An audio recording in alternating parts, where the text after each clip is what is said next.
Buenas tardes, compañeros y profesor Ángel. Nosotros venimos a presentar nuestra síntesis sobre el libro Sistemas, Modelos, Simulación y un toque de epistemología, además de dar respuesta a la pregunta propuesta. Para empezar con el libro, yo quiero introducir sobre los métodos de modelado y simulación que han revestido una importancia progresiva creciente para el análisis y diseño de sistemas. Esta creciente desarrollo de los modelos los hablamos directamente también desde las ciencias sociales, puesto que a partir de 1758 se empezaron a aplicar específicamente en la economía, cuando se creía que eran solamente para la ingeniería y las ciencias exactas.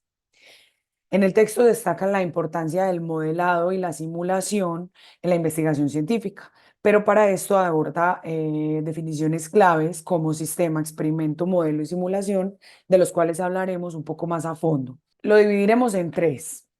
Primero, la definición de los conceptos. Posterior a eso, hablaremos de los modelos desde los enfoques semántico, ontológico y epistemológico, epistemológico. Y por último, hablaremos del análisis de las simulaciones analógicas y computacionales. Pero primero empecemos con las definiciones. Entonces, cuando hablamos de las definiciones, los autores nos proponen la primera definición de sistema. Un sistema es aquello que es caracterizado como sistema. Sistema es cualquier cosa que deseamos caracterizar como sistema. Sin embargo, podemos ver que esta definición es bastante ambigua y somera, por lo cual ellos, a partir de un análisis bibliográfico, generan una definición mucho más específica y sobre lo que están abordando específicamente, y lo que definen es un sistema, perdón, es una fuente potencial de datos. Posterior a eso, entonces, también podemos hacer la definición de un experimento. Cuando hablamos de un experimento, entonces hablamos que es el proceso de obtener datos de un sistema mediante la excitación de sus entradas. Hablando lo de, me disculpan, me devuelvo en los sistemas, estamos hablando también, o lo que decimos es que ellos definen, hacen énfasis en dos variables fundamentales, lo que ellos mencionan como las entradas y las salidas. Las entradas se refieren a la influencia que tiene el ambiente en el comportamiento del sistema. Eso sería la entrada. Y cuando ellos se refieren a las salidas, es el comportamiento de su ambiente con respecto al sistema, lo que influye entonces en este sistema. Los sistemas entonces pueden clasificarse en dos, naturales y artificiales. Cuando hablamos entonces de un experimento, estamos hablando de que es el proceso de obtener datos de un sistema mediante la excitación de sus entradas, que ya lo definimos anteriormente. Para hablar del modelo, entonces, un modelo M para un sistema S y un experimento E es cualquier objeto al que pueda aplicarse E para resolver preguntas acerca del sistema, o sea, cualquier experimento que se pueda aplicar para responder preguntas acerca del sistema. Para esto, entonces, ellos también hacen la definición de simulación, que es cualquier método implementado en computadora destinado a explorar las propiedades de modelos matemáticos, cuando no se dispone de métodos analíticos. Sin embargo, ellos hacen una reflexión muy bonita al final, que es que esas simulaciones son aplicadas específicamente a las experimentaciones a nivel artificial, lo que quiere decir que es una simulación que va a generar un resultado bastante óptimo, pero que puede ser que cuando lo llevemos a una realidad no sean los mismos resultados, lo que lleva a unas decepciones o a unas frustraciones. Las razones para seguir simulando es que pueden generar alto costo los experimentos reales, puede ser reactivos peligrosos, los tiempos son incompatibles, y para la idea de suprimir las variables perturbadoras con el fin de que la simulación sea un poco más exacta. Bueno, entonces voy a hablarles más un poco acerca de lo que son los modelos. Estos asumen diferentes roles en la práctica científica y han tenido una gran variedad de tipologías. Por ejemplo, podemos hablar de modelos de prueba, de modelos fenomenológicos, de modelos computacionales, entre otros. Pasa. Desde el punto de vista semántico, entonces pueden desempeñar dos funciones diferentes. Una que es la representación de una parte seleccionada del mundo sistema objetivo, y dependiendo de la naturaleza del objetivo, entonces se van a clasificar en modelos de fenómenos y datos, y por otro lado, un modelo puede representar una teoría que interpreta leyes y axiomas. Entonces podemos encontrar los modelos de leyes y axiomas en sus funciones. En los modelos de fenómeno, pasa por favor, entonces se van a originar diferentes variantes. encontramos los modelos a escala, que son copias reducidas o ampliadas de su sistema objetivo, los modelos idealizados, que constituyen una simplificación de algo complicado con el fin de hacerlo más tratable, y se distinguen entonces dos clases, las aristotélicas y las galileanas. Tenemos los modelos analógicos. Estos se basan en la igualdad o parecido de las relaciones entre partes de dos sistemas. Debe existir similitudes entre ellos que sean relevantes y compartir la misma estructura formal. Y tenemos los modelos fenomenológicos. Estos van entonces a representar las propiedades observables de sus objetivos. Un modelo de datos es una versión organizada y rectificada de los datos obtenidos en la observación experimental. Un modelo, para que pueda ser simulado computacionalmente, debe pertenecer a la clase de las ecuaciones, al modelo matemático o a las clases de los procedimientos, a los modelos algorítmicos. Los modelos de diseño o desarrollo se emplean principalmente en ingeniería. Si bien el sistema objetivo no existe, se cuenta con un conjunto de especificaciones que definen su comportamiento en el ambiente que ha de operar. Pasa, por favor. Aprender un modelo según Huggins en 1997 se da en tres etapas. La primera es la denotación. En esta se da la relación de representación entre el modelo y el objetivo. La segunda es la demostración, donde se investigan las propiedades del modelo con el fin pues de demostrar las afirmaciones teóricas acerca de la constitución de mecanismos internos. Y por último está la etapa de interpretación, que es ya donde se definen todos los hallazgos.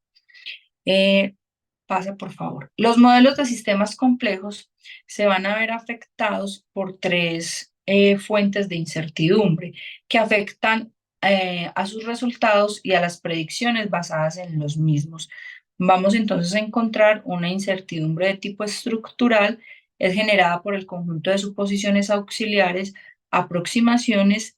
Vamos a encontrar una incertidumbre paramétrica que, aunque se dispusiera de un modelo con una estructura ideal, los procedimientos siempre van a continuar planteando incertidumbres sobre el comportamiento del mundo real. Y por último, encontramos la incertidumbre de los datos del mundo real.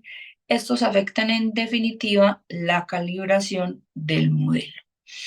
Ahora voy a ampliar un poquito acerca de las simulaciones. Pasa, por favor. Entonces vamos a encontrar dos tipos de simulaciones, la analógica y la computacional. La primera, la experimentación va a recaer sobre un modelo analógico que representa y sustituye al sistema objetivo y guarda con este último relaciones de similitud, ya sea a nivel de escala o de estructura. Se pueden utilizar computadoras, aunque carezcan pues como de un papel protagónico. Por otra parte, las simulaciones computacionales se realiza en ellas un experimento numérico por medio del cual se resuelve un modelo formal. Acá es muy importante el conocimiento del modelo y de las técnicas algorítmicas necesarias para convertirlo en un modelo discreto y que sea implementable. Pasa, por favor. Existe también un tipo de la anterior, de simulación híbrida, como los simuladores de vuelo para el entrenamiento de aviadores, en donde todas las dinámicas de vuelo, de clima, como les digo, condiciones atmosféricas y demás, son simuladas digitalmente. La simulación representa en las ciencias sociales una tercera y nueva modalidad de investigación científica. ¿Esto por qué? Porque complementa los métodos clásicos de inducción y deducción. La inducción permite descubrir regularidades presentes en datos empíricos y la deducción parte de un conjunto de axiomas establecidos que intenta probar consecuencias de los mismos. Es muy importante, para finalizar, decir que la medida de confiabilidad y fidelidad de los resultados de un experimento, de una simulación, dependen exclusivamente de la calidad del conocimiento de base y de la pericia con la cual es aplicado y no a la cual pertenece. Bueno, entonces, teniendo en cuenta todo lo relacionado a las simulaciones, hay que precisar algo con respecto a algunas cuestiones epistemológicas. Y como lo habían hablado las compañeras ahorita, estas simulaciones tienen que ver con métodos computacionales de experimentación. Y esto se encuentra entre algo con respecto a la experimentación empírica y a la teorización, pues, que se le hace de forma analítica. Entonces, esta modelización y simulación computacional tiene que ver con lo observado y la forma en cómo se puede relacionar la teoría. Para esto hay que tener en cuenta, pues, cómo se diferencian estos dos conceptos con respecto a simulación y un experimento. Entonces, pasa por Mónica. La simulación se basa en la capacidad como de aplicar las teorías que se hablan o que se tratan acerca de los fenómenos observados en un objeto de estudio, ¿cierto? Entonces, ellos se basan todo con respecto a principios probados y confiables. Su afirmación, acreditación y validación parten a partir de estos principios. Entonces, ¿qué vienen siendo o qué hay que tener en cuenta con esto de las simulaciones? Que ellos, para poderlos validar, se fundamentan teóricamente y a partir de la fundamentación teórica que se tiene, se busca la aplicación en los objetos de estudio. Mientras que el experimento es algo similar a la simulación, pero en esta no se dispone de principios aprobados y confiables, sino que se piensa o se le da mucha fuerza a todo lo que tiene que ver con la observación de los comportamientos que se tienen de los fenómenos sin basarse en algunas teorías. Entonces, el estatus de esos experimentos está relacionado a las fuertes inferencias que se pueden hacer con respecto a lo observado en el mundo real. Entonces, cuando hablamos de la validación, pues, y verificación tanto de lo que es la simulación y los experimentos, eh, hay que tener en cuenta todas las inferencias que se deben proponer o que se proponen en el objeto de estudio.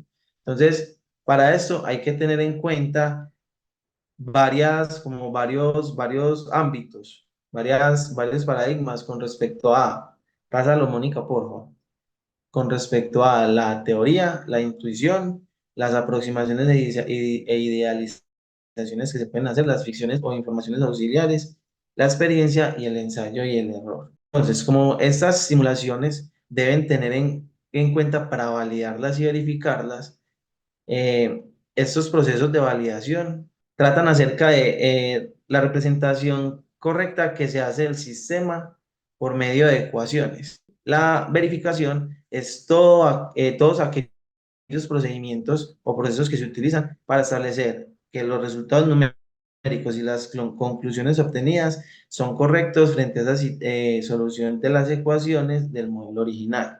Entonces hay que tener en cuenta que cuando este sistema objetivo es simple, los procesos se obtienen de forma analítica sin necesidad de utilizar ecuaciones y se hacen por separado la validación y la verificación.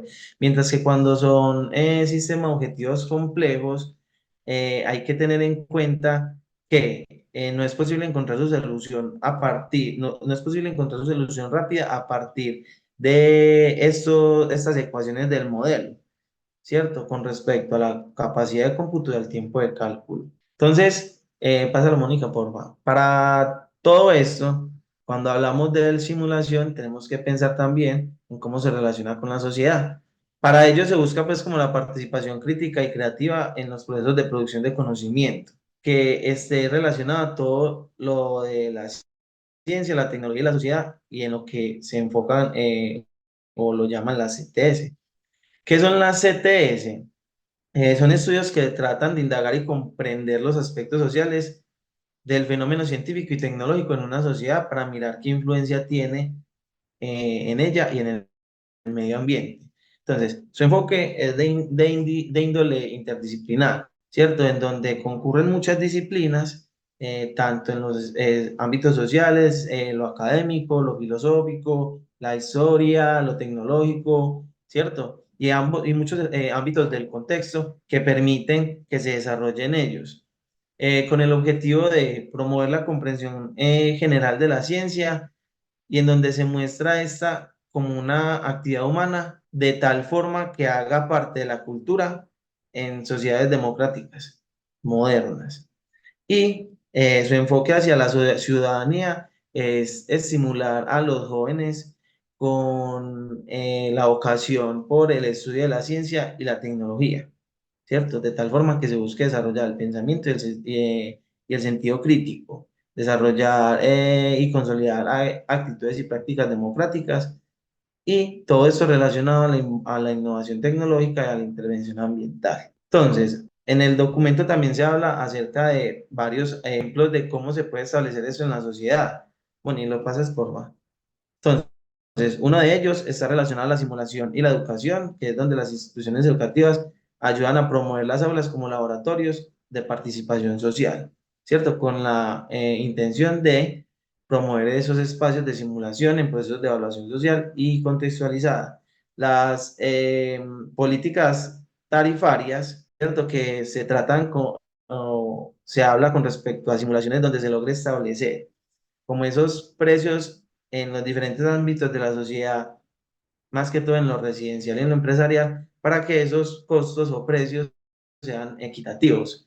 La prevención de catástrofes, que es como la forma de modelar situaciones que simulen estados de climas, desarrollo de movimientos tectónicos, erupciones volcánicas. La participación ciudadana, que está relacionado a comprender los principios tecnológicos, sociales y económicos de la sociedad, y la formulación de políticas públicas, que se refiere pues como a la modelación que se puede hacer de forma exploratoria, empleando amplios experimentos computacionales y buscando un patrón de comportamiento del sistema con el fin de obtener conjeturas correctas de dicho contexto. Entonces, ¿cómo podemos ver evidenciado todo esto que nos propone el documento para dar respuesta a la pregunta de qué forma los paradigmas de investigación cuantitativa y cualitativa se articulan al momento de realizar un trabajo investigativo sobre sistemas, modelos y simulación? Pues tengamos en cuenta que estos paradigmas, ¿cierto?, de investigación cualitativa y cuantitativa ofrecen muchos enfoques, ¿cierto? Pero son complementarios a los sistemas, a los modelos y a la simulación. Entonces, en la investigación cuantitativa se recogen y analizan datos numéricos, buscando patrones, tendencias y relaciones cuantificables, ¿cierto? Esto se puede relacionar con los sistemas, modelos y simulación, ya que permite medir variables, realizar análisis estadísticos y validar procesos de modelos, en la precisión de modelos. Mientras que la investigación cualitativa se centra en comprender fenómenos complejos a través de la observación detallada, entrevistas, análisis y algunos otros métodos. Al aplicar esos enfoques, los sistemas, los modelos y la simulación pueden explorar percepciones, experiencias y dinámicas sociales relacionadas a su implementación y uso. Entonces, estos paradigmas buscan comprender de forma más completa y profunda los sistemas, los modelos y las simulaciones con el fin de generar hallazgos significativos